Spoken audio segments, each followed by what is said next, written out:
Alright, here's a little update. As you can see, this is the aftermath, one of them, that I got the cast on the arm. There's actually a pin in my arm. Let's see, can I do this with one hand? Right, it's hard to do this and look through the camera. Right here, that's why there's kind of a lump on the cast right here. And that goes all the way into my wrist. If you're wondering what happened, the bone, again, right here behind my knuckle, was not only broken but displaced. So it was, and that means it was actually not just broke but moved out of place. So they had to do surgery and actually move the bone back and then pin it to fix it. The second damage is this lovely boot on my foot, because on both sides of my ankle are fractures. I cannot put any weight at all on this leg. And I also really can't do anything with my arm either. So I've basically got no left leg and no arm pretty much. And because of that, this is how I have to get around. It's an old man walker, basically. Since I can't put any weight on my left hand, I basically have to put my elbow right here and just kind of walk like this. There's actually a strap that goes over here that I can tie over my arm so I can lift this thing up.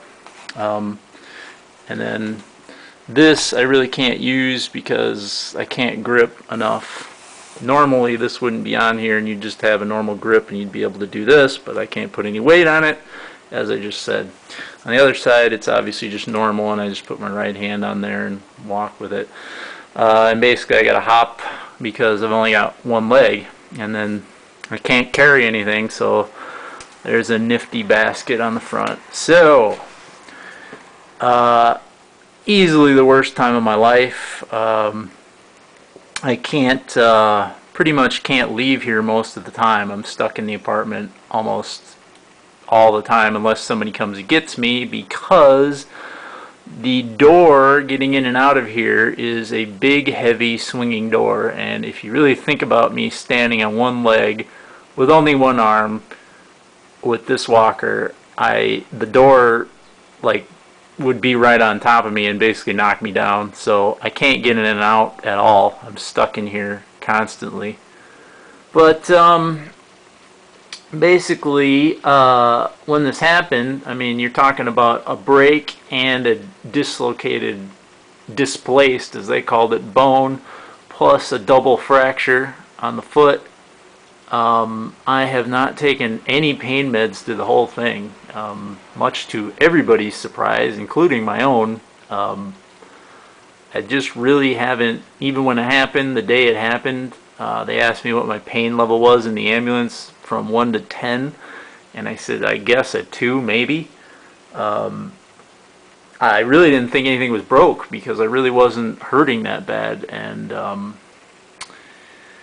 I had one of the doctors tell me a second week after surgery and everything, he said in 26 years of being a doctor, he's never seen anybody with so many breaks and such not take any pain meds. I mean, I haven't even taken aspirin.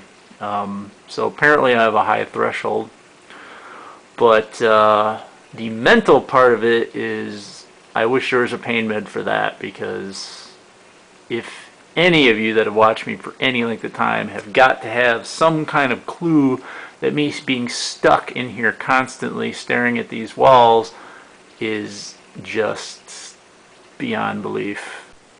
Okay, another update. Sorry, probably going to be boring, but as you can see, this is the new splint, which I have to wear to strengthen my arm, I guess. As you can see, I have a lot more hand control and such. You're probably all thinking, oh, he's so much better and stuff, but really the hand is very weak, and there's some pain and stuff real light when I do stuff, and there's almost like a pulling, like, I don't know if I can point at it and do the camera too. This finger here I'm pointing at, my middle finger. There's like, it's almost like there's some little dude back here pulling strings and trying to keep these fingers up because it's like tight, really tight to do anything. You also might notice I cannot straighten that pinky. Even when I use my other hand, I can't straighten it.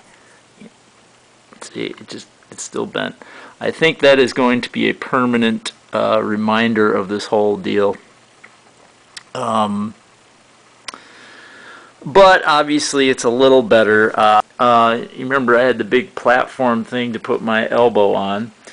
Now that I have a little bit more hand strength and stuff, which is not much, this hand can't like really support my weight or anything. It's still too weak to do that. But I can walk better like this, and now I can get this thing in and out of the car much easier because this folds, and you know, I just pull it over the top of me. It's just, everything I do is this huge process of difficulty now.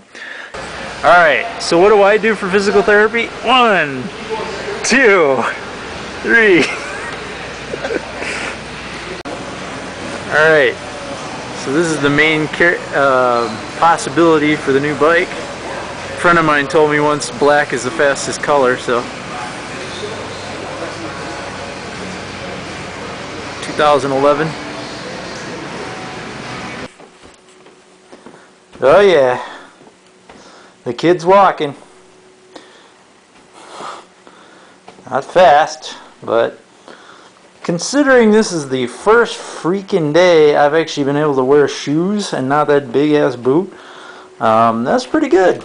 Especially considering it's only been, let's see, 3 days since they said I could put any weight on it at all. And of course, I'm sure as any of you who watch me for any length of time know, will not be surprised that I am of course pushing it and probably doing more than they would have thought. And I know a whole bunch of people go, oh, don't push it and screw things up. But you know, you got to understand that throughout the whole thing, the doctors have been, every time they do an x-ray or something, they go, holy crap, you're healing way faster than we thought.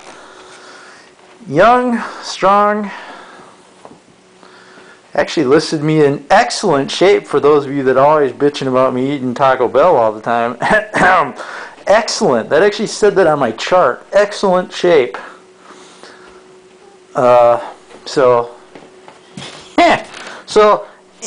Take that.